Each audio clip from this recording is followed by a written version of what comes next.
Good morning, everybody. It is Book of Katherine. I hope you're doing well, and I hope you had a wonderful weekend. If, in fact, I actually get this out on a Monday, we will find out if that actually happens. So, anyway, I want to talk to you about narcissistic personality disorder and if it can actually be healed. So, people say there's a whole range of things that people say. They say it's the one thing that can't be healed because narcissists don't think there's anything wrong with them, and they think that, they are the people that come in for treatment. They aren't the ones that actually go in and say that they have a problem. Usually, the way narcissists ever get into an actual therapist chair is if they're going in because a marriage is in trouble and they go in, or like something happens in a relationship and they go in for a thing and then they're sitting down next to a partner. Or if a family therapist or is court mandated or something like that, or something happens and they get into a therapist chair. Or if their company orders, like there's a case study done where the sales guy was getting in a lot of trouble, and so the company was like, here, we need to go, you're having a lot of anger and outbursts and the people don't like you, we need to have you see somebody and get some treatment or whatever. And of course the narcissist was like, fine, I'll do everything they say to the extreme to prove, that I don't really need this. And of course all their sales tanked, and the guy was like, see, treatment doesn't work for me. Like, what I was doing was better, the sales were better. And of course they just quit and went to a competitor. Of course that's real great. Like, that's narcissistic rage. That's exactly what it does. Like, narcissistic rage and joy. Narcissistic rage can do all sorts of things. We've seen it. In my opinion, Chris Watts was narcissistic rage. I don't know what this psychopathy is. They all list these things of, it can fit psychopathy. Well, not if it just happened in that one moment. Like, psychopathy, though, things have to be present all throughout. Like, the teenagers on Dr. Phil fit psychopathy way more. Like, that's present throughout 3 or 4 years of their lives. All of those characteristics are constantly present throughout their lives. Like, he had this life that just went along, with none of those things present. And then all of a sudden on that night, and then they're like, oh, that must be I'm like, no, all the narcissism things were present. You know what I mean? And then narcissistic rage of like, the fantasy is broken when, suddenly pop of like, never even considered that the kids not, might lose the kids. Kids were an essential part of that narcissistic image for him of, being the perfect dad. All the Instagram posts had his kids. That was a huge part of his narcissistic image, and so, never even burst that bubble big time. And narcissistic rage, it, that completely fits. No one ever, I don't, but anyway, but the interesting thing is that there are people who have figured out how to actually solve narcissism. There have been successful treatments, and that's what I want to talk to you about, is that there is an actual way to do that, and it has been successful. But once again, and that's just like my Feeling Good handbook that I shared with you, like the way to do treat depression without drugs, you can even do it on your own. The most successful way to treat depression, and using these, if you want to use it, do it on your own, use these worksheets and treat your own cognitive distortions and work your way out of it on your own without drugs, cognitive therapy or whatever. Using these cognitive behaviors and these cognitive distortions to fight your way out of depression, and even rank yourself and find your way on the scale and find out where you are in mild depression, or if you're a major depressive, and all these things, none of that shared. None of that shared out there today because they want you out there on those drugs and stuff like that. So there's ways to actually get narcissists help. There's actually ways to treat it, but once again, it's not necessarily out there and talked about and very public. And I've already shared the guy that's having huge success with this, and his name is George Simon. His book is on my reading list. It's In Sheep's Clothing, and it's on my reading list on bookofkatherine.com. And what's great is that he has 2 interviews now with a girl that I actually like, Inner Integration. And I'm not a big fan of narcissism. She has a channel that focuses on narcissism, and she has some very good videos that describe narcissism really well. But I'm not a huge fan about influencer channels on narcissism because it keeps people obsessed with narcissism. You can just keep on going. And the whole point is that move on. Like, you can't solve a narcissist. You stay in the you stay in the circle of a narcissist and you're just enabling. That's all you're doing. You're losing your life. You're only a tool. If you're in the orbit of a narcissist, you're nothing but their tool. Like, you can't heal a narcissist. And that's exactly what Simon says. Simon says, that's so funny. That's exactly what George K. Simon says, is that he says, you know, external forces cannot change a narcissist. External forces cannot change a manipulator. This is the big thing, and that I love about Simon, is that he says, look, we have a range, just like autism has a range. He says all these things we've been told over history, there's all these labels, and everyone's pigeonholed into a label, and that's your label. And he's like, and what we're learning with all these things is that these labels don't just have pin a label, they have ranges. They have all these long, huge prisms. And so, like autism, you can have mild autism to where you think it's a little bit of OCD, all the way down into severe autism. We have these huge ranges of each of these things, just like depression. You can have mild depression where it only lasts a couple weeks. You can have major depression to where you don't feel depressed, but your body gets depressed and your head lolls to one side, right? And you break out in night sweats, but you don't actually feel depressed. It's a totally different form of depression, and that's really important to know. So there's a huge range of depression that can last 6 months, right? And it's really important to know the distinction between those things. So all these things have a range. And what he says is that you have this range that, and he says all of us fall on it, of this awareness of our, what does he say, of our conscious. We all fall on a range, on this range of having a conscience.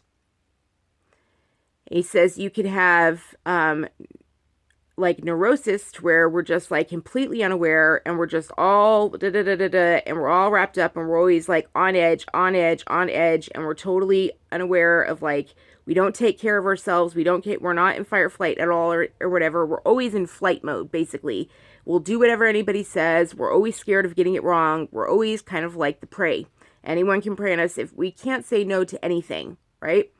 And then there's this range to people who are fully aware. They're fully aware that other people have consciences, and then they use that to their advantage, and they have no conscience at all.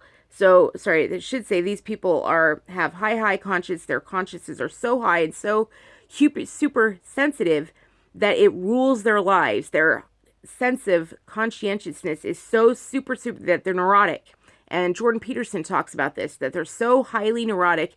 Not only that, but they're just like so on edge that it rules their entire life, and they feel like everything in their life has to be absolutely perfect, and they live their whole life and they just can't get anything wrong, and they have a huge sense of self-shame all the time, all the way down to this range where there's no sense of shame whatsoever, and they actually prey on these people. And so these people are highly manipulative. And he calls them disturbance behavior. These people are disturbed, right? And what will happen is that these narcissists and the psychopaths and everything, they fall along this range of just how little of a conscience that you have and how much you act on that. And that's exactly what we see. We see people, when you say, oh, they're a narcissist, you know there are some people that are more narcissistic than others. There's a range of narcissism. There's a range of psychopath. That's why everyone debated with Chris Watts, like, what is it, psychopath? And that's why they say all these things of sociopath versus narcissist versus all these things, or like borderline personality. They say, oh, they all blend, all these things blend. That's because and what George K. Simon says completely makes sense when he just says, look, we're either highly neurotic, or there's this range of how much we listen to our conscience, or we don't listen to it at all. And then he says, and where you want to aim to be is in the middle of where we, like, yes, we have a highly developed conscience, but we know that we're not supposed to, like, we're supposed to be right in the middle where we have a balance, where we're like, okay, we're right in the middle, and that's civility, right? He said somebody that was over here, he talked about it in his book. He said there was a woman that was so highly neurotic that the culture at the time had a sense of shame about, it was like highly religious at the time. So she actually made herself blind because she saw a man across a bus, and she thought, oh, wouldn't it be nice to kiss him in her eyes because she looked. And so she actually made herself blind. She never wanted to have that thought again. She felt so much shame for having that thought that she actually made herself blind because she never wanted to, like, commit that sin again. too highly developed, like so way off the charts, like way off the charts. And then there's people over here who are like, you know what? I want that car. I'm going to take that car. I don't care whose it is. You know, I'm going to take it. Now, what's interesting about this sense of conscientiousness over here is that he says that these people are aware that other people have a sense of consciousness. Even people here. He's like, we're aware that you have a conscience. And they use that to manipulate people. He said all these people are manipulators. So when he says the term gaslighting or the term narcissistic rage and all these sorts of things, all of those are just terms of manipulation that all these people on this range do of this sense of disturbance, personality disturbance, right? And so the thing is that he says when you need to get these people to change or whatever, he says it's never external forces that are going to do it, like a gambler or whatever and stuff like that. He says because once the like if you threaten to leave, he says once that external force is gone, then they go back to the behavior.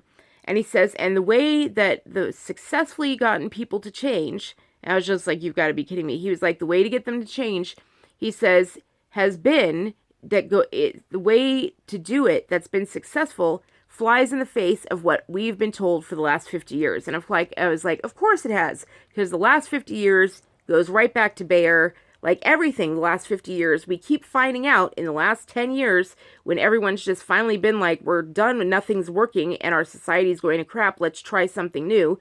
Everything that was thrown on us in the last 50 years, right? Postmodernism, and when all the Nazis were released and they all came to America and published all their research from the camps in Hitler's day, you know, from all of the camps and all the psychological testings, and they released it all, right, into Western society. Thank you very much. All of those studies and all this new crap that they put on us, we are starting to question it. For example, the things with women. We did not even study the role of women, even though Nazi youth, 50% of them that Nazi youth were women, and even though camp guards at Auschwitz were women, and even though like there's pictures of women dining in tea at Auschwitz and everything like that, guarding, doing the administration work, selling off the Jews, everything like that. Sitting in the front rows of the auditorium at Hitler's day, being part of the promotion and the propaganda. No one studied the role of women at Hitler's Germany. Not one study until 1986. And what happened in 86, same time as UN Agenda 21 was coming, it came from Germany. It was a German study, and it said that the women were victims. Of course.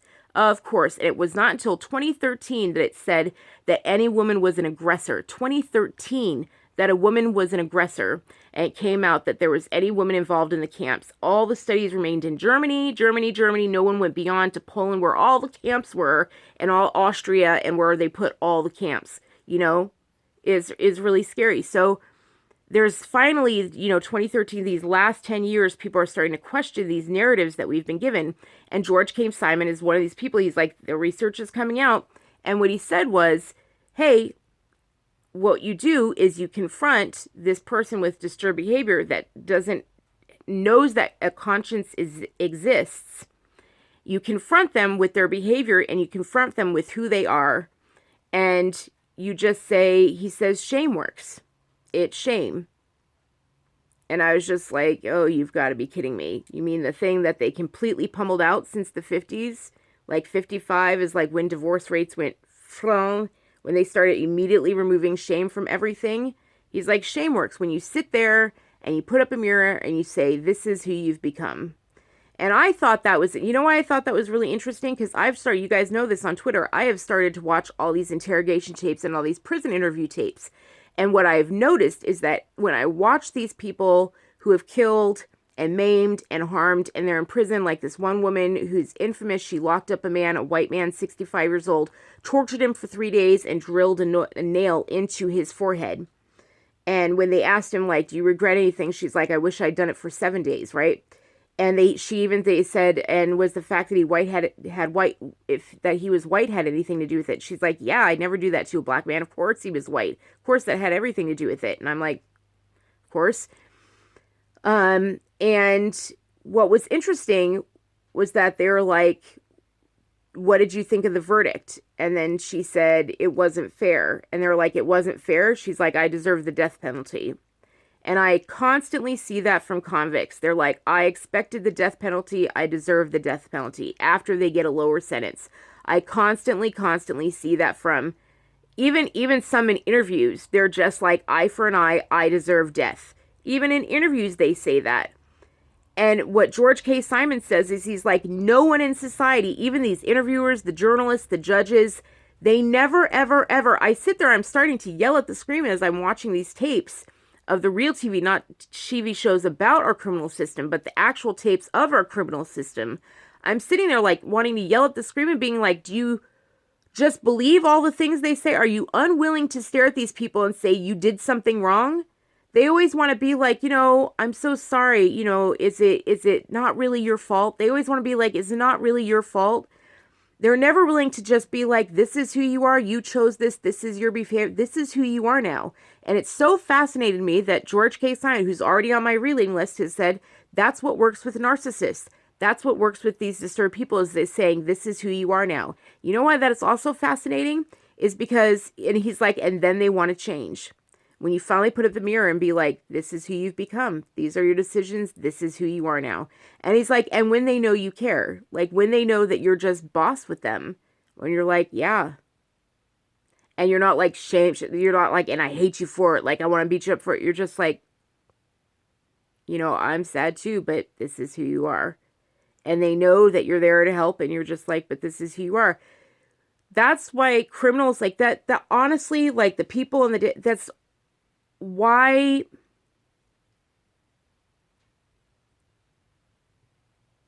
I don't. Okay. Do you remember the book that Jerry Weintraub's book? Do you remember that book that I recommended, Jerry Weintraub's book? And he was in Hollywood and he didn't break the law or anything like that. His father was like, I can't believe you're not in the mob. You're not mobbed up or whatever. But he never broke the law. And part of that is because he was friends with people in the mob, but they were like, don't you ever dare break the law. But he got along with them. Like he went in and he was able to sit down and talk with them straight. And the reason they helped them and the reason they did it is because he sat down there and talked with them straight. There is this thing about being boss of talking straight with people. Criminals have always, like, they really, watching interviews, they really hate it. They really hate it when you're not willing to say what they did wrong. They really hate it when you baby them. They really, really hate it. And judges do it all the time. I just watched some poor parents just have their child like totally raped and abducted. And it turned out the guy had been caught like 3 times before. And what the guy did is he went into the judge's thing and he went, whoa, whoa, whoa, whoa, whoa, judge. And every time the judge bought it. And you know what? Like, I'm like, what are these judges doing? Like, they just buy every single sob story. They don't look at the behavior and just be like, nope, you did this, and call them out on it and stuff like that. That would make the guy respect them more. That's why these people don't respect. They just think it's a joke. They don't respect our criminal justice system anymore because not one of them is willing to actually believe their behavior. And that's when these people actually change, is when you believe what they're doing and you say, this is what you're doing. This is who you are now.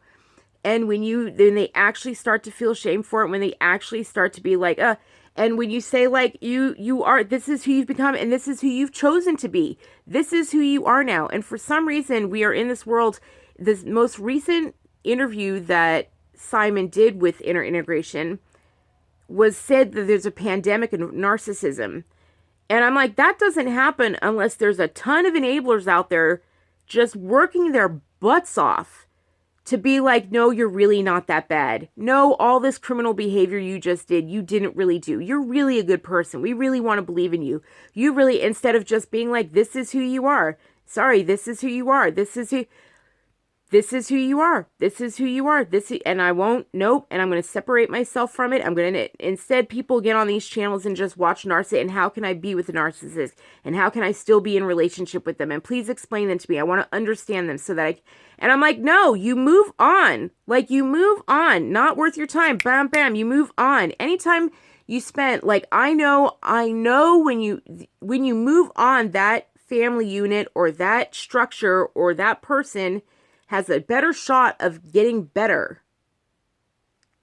when you just get out. Like, there's no helping them. External forces is not going to do it until, you can say, just this is who you've become, but you can try and say, but they have to be confronted with it. And we just seem to have a whole society that just avoids being honest with people about who they are, and not until we're able to put up a mirror to somebody and just be like, sorry, son, this is who you are, this is what you've done. Instead, we're just in this constant denial because we don't want to see them that way, or don't want to believe them their way or something. And, or you're not a bad person. And I'm just like, really? Because all their actions are bad. I just want to be like, are there any bad people in this world? We just have a million criminals. Or are there any bad people? And there are no victims. We never consider all the victims. Like, when you enable people, you're just forgetting all the victims. Your kid goes out and steals and steals and steals, and you're just like, oh, I don't want them to get down a dark path. I'm like, your kid's down the dark path. They have victims now. They have victims. When your house gets robbed, welcome. You have just become like, that's what your kids do to other people. You know what I mean? Like, you have a criminal for a kid. And the last thing I just think it's amazing what Simon's saying. There's a way out for narcissists, but you're not going to hear about it. Like, it's just this rare thing. And he's training again. That's what's really exciting. He's out there training psychologists again. But it's not going to be mainstream because, it's just like feeling good isn't going to be mainstream because it gets you off of drugs, because it actually gets people healing, and that's unfortunate. But he did say his book, In Sheep's Clothing, it's been going on over 20 years or whatever, and it's still bestseller. It has never stopped being a bestseller, and that's just because it's just so good. And that's the same thing with the third book, with the E-Myth. Like, it just keeps going. It's just this amazing thing. And unfortunately, there are forces when they work against it. You always know it's a good thing when people try to censor it and stuff like that. So that's why I try to get stuff out. Hello, Tiberius. How are you doing? Are you handsome? You want to say hello to everybody? Or are you just going to walk on by and let your name be heard? You're just going to walk on by and have your name be heard? And I guess that's it. All right. No one's saying hello. Tiberius gave a pass on by. So anyway, maybe that's a hint that I need to rest now. It's been a long, long week. I've done a lot of activities. So anyway, I just wanted to give a shout out, and I'll try to include the links below to that video that I watched or whatever. But just know that it is possible, but it does just basically include a reality check. A reality check, and don't be angry. I mean, Simon's really clear about that, about being angry is not what they're looking for. It's just kind of like when I was talking about the sugar babies, about being just like, how are you surprised? This is the reality of the situation. This is just the reality of the situation. This is truth. And if you're not willing to sit your kid down and just be like, there are people in this world that are willing to hurt you. You want to paint this world, you want to spare their feelings and say everyone's out there to give you hearts, hugs, and Hershey kisses, then you can't be surprised when someone comes and abducts them, because you have been unwilling to give them any red flags in this world. And so when a guy comes up to them that you see all these red flags on, you're like, oh my gosh, I see all these warning flags. Your kid doesn't have any because you thought it would hurt their feelings to tell them that there's anyone bad in this world. And I'm just like, how can you be surprised?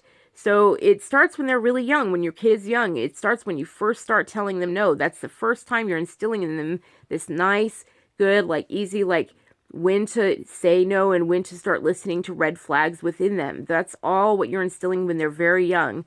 It's like when they're very, very young, when you start saying no to them, that's when you're instilling these nice, good red warning flags within them. That's what you're doing when you say no and get through the terrible twos, when you're constantly saying no, no, no. They're getting used to hearing the word no, so that when they see a guy come by that's not good for them, they're okay with saying no to themselves, of like going with them. They could be just like, no. They have okay hearing the word no and saying the word no, because you put that in them when they were young. You got them comfortable with the word no. That's what you're doing, and you think it's hurting their feelings, and you're not. You're building strength within them with that word, comfortability with that word.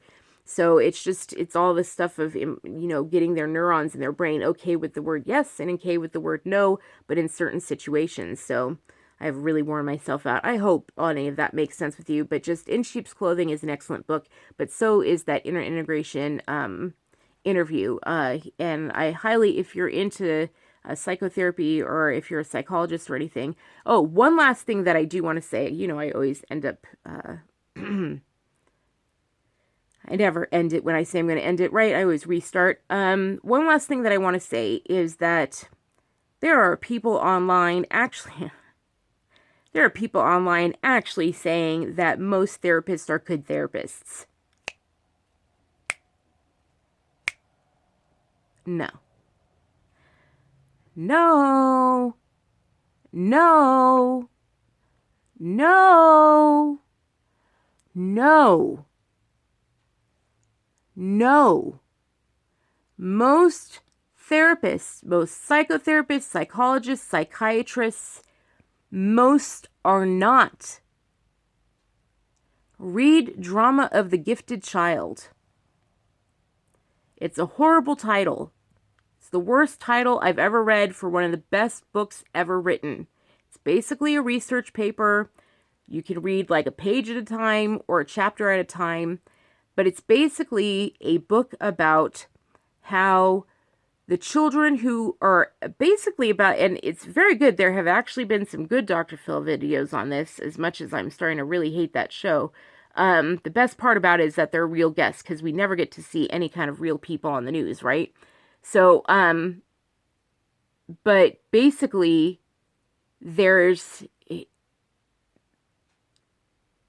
it's a research paper that just went nuclear, and it's been built upon again and proven again and again. Basically, the Drama of the Gifted Child goes through how psychological abuse, emotional abuse, because there's plenty of things about physical abuse and how that affects children, right? But physical wound can heal, and there's things about the psychological scars. Drama of the Gifted Child goes through emotional abuse and all the forms of emotional abuse that we don't pay attention to and what those people look like later in life. And you would be stunned. You would be stunned. You will be absolutely stunned at the emotional abuse. Those people go on to be amazing, amazing people. And the way they talk about their parents, they talk about their parents in amazing ways, but they remember, like, for example, here's a perfect example. They will always, this paper mentions that they will remember the physical abuse of their sibling, but they won't remember their own. They don't have a memory of their own, but they remember the abuse of their sibling. They'll remember their parents beating their sibling. They won't remember themselves being beaten, and they will say their parents were the greatest parents ever and perfect and could do no wrong. They'll have a very difficult time ever getting angry at their parents. They'll be very defensive of their parents. It just goes on and on and on. Now, here's what's very important about that. Emotionally abused children flood the field of psychology, psychiatry, marriage and family therapy. They flood it because they play out the drama of being emotionally abused, and they repeat it with their patients. And they go through it and they take care of that little child of themselves, and they repeat it through and take it through with their patients. Unfortunately, that means that need within them ensures that the patient will never get better. It takes a patient, it takes a psychotherapist who has been healed or not emotionally abused as a child to go in and ever make anybody better. You cannot be a psychotherapist at any one of these things, psychologist, psychiatrist, marriage and family therapist, if you have been emotionally abused and it's not solved. And I can't believe it. I was talking to one of them over the weekend as on this subject, and they were like, well, that's why they have another counselor. And I was like, oh, so while they're in therapy and they're still not healed, they still have a bookload of patients? I was just like, are you insane? That's why they have a counselor. I thought they had a counselor to handle the trauma of seeing all these people to make sure it doesn't stress them out. No, if you know that you're psychologically abused as a child and you're still getting help for it over here, no. So my point is that they know, even the psychologists and psychiatrists, they know their field is full of emotionally abused kids that are playing out and trying to take their power back from being emotionally abused as a small child and not having any power as a kid. They try to take that power back by going into a role and going into a field where they have all the power, and now that's why it pissed me off when I shared that video with you guys, and of a psychologist that was teaching and training on something, and she accidentally called the patient kids, and I like lost the house on it on you guys on Twitter, and I was like, because she called you guys kids. She called the patients kids, and I was like, mother, blah, blah, blah. I was so livid. I was like, here are the things, here's the good things, the little kernels in here that she said are good.